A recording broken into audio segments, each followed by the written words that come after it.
Hello everybody, welcome to another daily dose of gaming news and all that good stuff. And as always, I also publish on Rumble and I'm on Patreon, Twitter and all that things here. So let's get started. Not much news still, kind of weird, but some interesting ones. Seems that AMD is going to launch another Ryzen 7000 CPU, namely 7500F. And basically it's a little bit watered down, kind of. It's a 6-core 12-thread CPU without the iGPU, and it's only like 100 megahertz slower than the 7600. One of the main features of the new 7000 series is they all have like two cores of iGPU based on the Radeon 710M. Which is basically to give like video signal and do like normal stuff like going through browsing the web and everything. It's not basically it's not meant to play games basically, and it's only like two cores of that. So yeah, it's like basic stuff. However, this it seems interesting depending on the price they're going to put it. I think there is like one thing on, but this is was basically leaked, this information, because of Puget Systems benchmark. It appeared that this CPU here, it was paired with whatever it is, like X670EF from Asus ROG. So it doesn't matter too much the motherboard and the GPU, because this is like lower end. However, this seems, if it goes below $200, I think it can be a decent deal. As you can see here, these WCCF Tech tables are not the best to get things around here, but okay. So it seems the same 5nm is basically supposedly as like the same thing that the 7600, like 6-core 12 threads, less 100 gigahertz here. Or what? Not 100, 100 megahertz. Sorry. The cache is the same. Power thermals is the same. And at the moment, because the 7600 is around $215, I think below $200 to, I don't know. I think it suits best in terms of comparison with Intel. I'm not sure which kind of. I think they have here. I think it's trying to compete with this kind of CPUs from Intel, even though. The i5 here, I'm not sure. I'm not very well versed on Intel, mainly because they have too much SKUs for me to remember which one is best to compare it with AMD. I'm sorry about that. They launched recently, of course, the 7600X3D, but it's basically limited availability in Micro Center, and Micro Center is only like in-store pickup. So I think it's going to be a very limited run. I think it's some like remainings of not good 5800 X3D, sorry, CPUs at the time that they were not at the quality they think. So they take advantage and disabled or throttle down some of those cores there to make it worth putting a new CPU here. Yeah, basically that's it. If it goes below, I don't know, 180, I think it's a good price, even though might be too low for at least for the price scheme that they have here, because 7600 is a very good one, and then afterwards the ones that I think they worth buying is the 7700X, even mainly because of the price difference here. It's has more cores, better. It's very good for gaming, and because the 8 cores for productivity is also pretty good. Then after it's just the 7800X3D for gaming basically, and a lot of productivity work also, but not the best one. And then the last one should be the 7950X in terms of price to performance, and because of the price bracketing, how they manage. I think this is basically the 4 ones that you should consider buying it. This one is good if it was very low hand. in terms of price. We'll see how it goes. There is no official word regarding with AMD regarding this situation, so we will see how it goes. Supposedly it should launch during the summer. Usually we have some weird launch in summers. I don't know if this something is the 7600 that the iGPU cores on the chiplets or something like that is not working, or basically had to be disabled for some defect manufacturing. I don't know. Maybe they already have enough for them to launch a new SKU here. But yeah, for regarding AMD, this is it. We get still. I think this is old news because I covered this the CableMod Custom 90-degree thing. And I showed you, at the time I showed you or mentioned the J2 Sense video regarding this, specifically CableMod stuff here. I think this is old news. This is basically, they just mentioned here, like one case, which is one of the ones that started all this discussion again. We got yesterday I spoke about the revision of the 12 power connector here. As you can see, when it melts, it's usually melting basically on the GPU. There is just one case that melted on the PSU side, which is very odd. I don't know, maybe the PSU was not the best, or may have, I don't know, was not properly seated. It's one of the things of the revision of this kind of connector. The problem is there is no like real interest from the manufacturers and the people that determined how this connector is manufactured. I don't think they put too much effort on putting something pretty kind of decent. And we got here a GIF here from the video J2 Sense, which the video is down on the page here. I really advise you to look at it so you get a more in-depth look.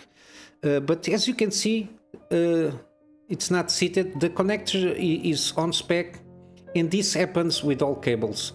This is not only regarding this 90-degree thing here. It's the connector, at least the part that plugs in on the GPU, even a cable from the PSU, or even I think the adapter that is provided with the GPU. I think they also have this kind of sag, which is not good, given again the fact that this security pin here doesn't allow you does allow this to sag and remove. Basically it's like 1 millimeter, give or take, which is with this kind of tolerances here, it's too much. This should not happen, and it doesn't happen, for example, in the 8-pin, the 6-pin, the ones that you connect to the board, the ones that you connect to the 24-pin motherboard. This doesn't happen. Because they were manufactured and they are properly manufactured and everything seated correctly, so that's why it doesn't happen. This one, because a new connector, it has smaller sockets, individual sockets to insert, and the fact that I don't know, the tolerance are less than the tolerances in manufacturing are smaller than the ones that you have like a more bulkier connector. It is what it is, but yeah, it continues to give issues. We'll see how it goes regarding this new revision on this type of connection.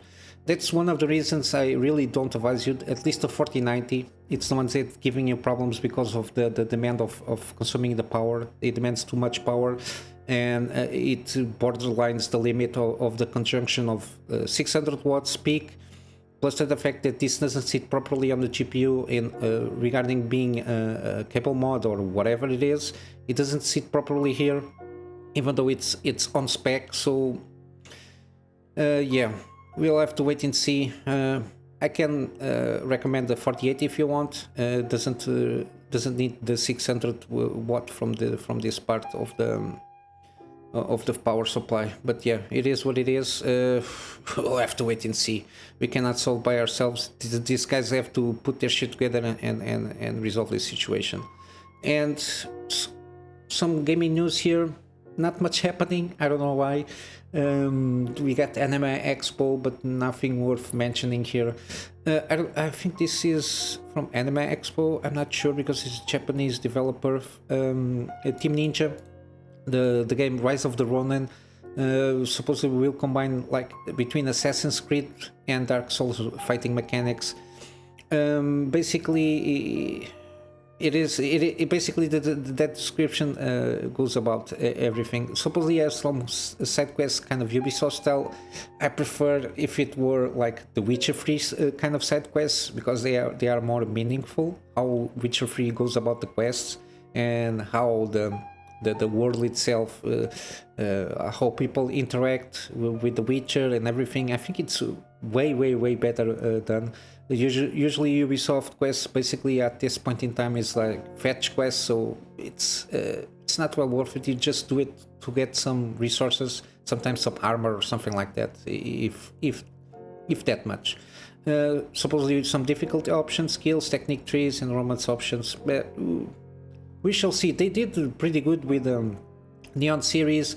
Then we got Stranger of Paradise, Final Fantasy Origin. I don't remember which kind of it is. And we got Wulong Fallen Dynasty, sorry, which is more action oriented. Even though Neon is more Souls-like in terms of the combat, it's more similar like that. If you get this kind of combat with some expensive, I understand why they're saying Assassin's Creed. If it is like Ubisoft expensive world, because they have good worlds, it's how they're going about it, filling those worlds that usually goes awry.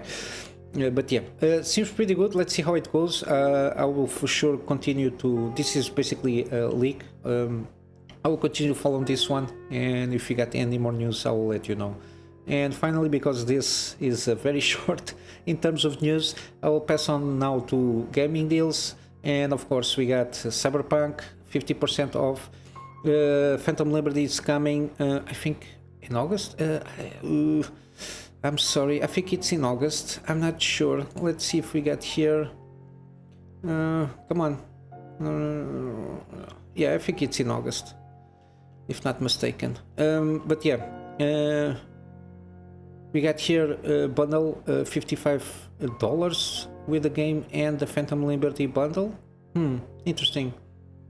Yeah, $29.55. Okay, I misread it. Yeah, 40% off. So the game with the DLC at full price game, or if you want just the game, a base game, $40. But I think the Phantom Liberty, it's going to be a good DLC, and they improved a lot the game through the patches. And I think with Phantom Liberty they're going to 1.7. I think it's 1.7. And when it comes out, Phantom Liberty, I think it's got a lot of stuff revamped and improved. Also, we got the Callisto Protocol, 50% off. The Digital Deluxe Edition has a lot of DLCs. The first one is coming out now in August, I think. I'm not sure which one. Final Transmission. I think this is the one, the first one. I'm never sure about this one. It's too much information for me to keep in my head. But yeah, now it's improved a little bit. I think the patches improved a little bit the performance. Of course, Unreal Engine 4 still has some issues regarding performance, especially on like higher resolution and higher quality.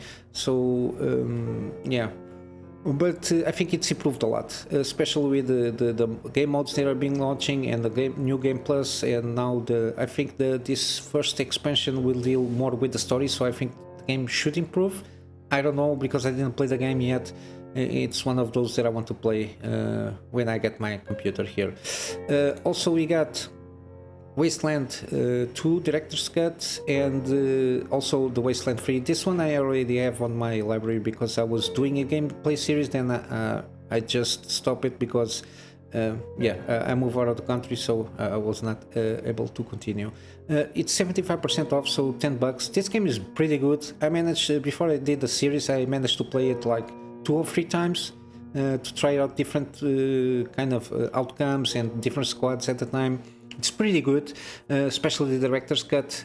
Now, I think we got mods for this game, I'm not sure. It's one of the things that I would like to try out after I build my PC to get around this game again, because I really like this kind of game. And I don't know, introducing some mods and maybe do a series with a mod run here.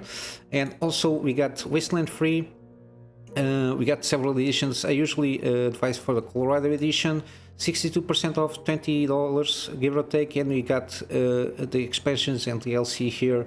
This game seems pretty good, an improvement on the previous one, which was Wasteland 2. We got different mechanics regarding like open world gameplay. We got like a little tank or jeep or whatever it is. And as you can see, we got like zooming in on the enemies. We got a lot of more tweaks on the mechanics, how they're going about things. It's very interesting, and then I would like to play after I do the Wasteland 2. Also, we got some Doom, the Doom reboot per se.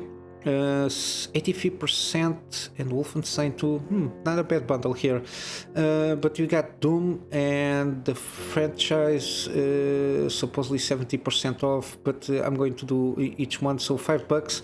The first Doom, pretty good from what I saw. It's overwhelmingly positive, and also the Doom Eternal, which is a sequel, seems I don't think it's like an improvement, but at least maintains the kind of the same level. And it continues the story. I don't know regarding the story how it goes, because I never played the game, but it's 60% off. Yeah, I think the problem here, they start doing all this kind of 1 year pass, standard edition, deluxe edition. I think the deluxe edition has everything. $23, still a little bit. Or yeah, Ancient Gods, one year pass. Yeah, I think it's part 1 and part 2. Yeah, the digital deluxe edition. It has single player campaign, battle mode, year 1, deluxe edition content. I think the deluxe edition content is this one, because it's the two things, the DLC here. Yeah, I think this is it. Also, we got Ni no Kuni series. It's 80% off. This is the remastered version of the first game, so better graphics and everything. $10, pretty good. It's one of those that I would like to play. I like this kind of Ghibli animation kind of thing around here, and the combat is turn-based, so it's a JRPG. It's always something that I always like to, from time to time, go around this.